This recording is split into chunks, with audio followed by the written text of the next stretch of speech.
In this video, I'll show you how to open and close tickets on Discord. This is going to be a full beginner's guide. Now open your Discord account, right?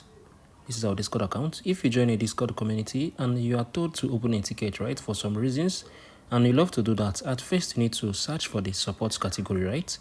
On the support category, you're going to see the support ticket. So click on the support ticket, right? You're going to see the tickets too, right? So if you want to open right now, click on this create ticket, right?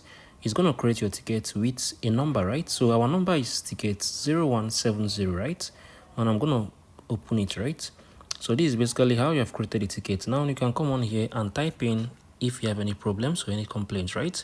Maybe you can type in, hey, good server, right? Just for an example, I'm going to click on this, right? So this is what I've basically typed inside my own ticket, right? And I'll wait for the team to reach out to me, right? I'll wait for the Discord community support team to reach out to me. So this is basically how you can open a ticket on Discord.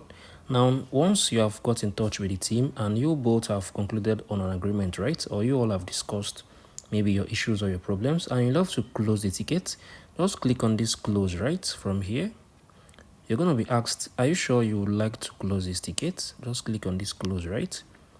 Right now I've closed this ticket. So this is how you can do this. If you found this video helpful, please share your thoughts below in the comment section. Subscribe, share this video. I'll see you all in the very next one.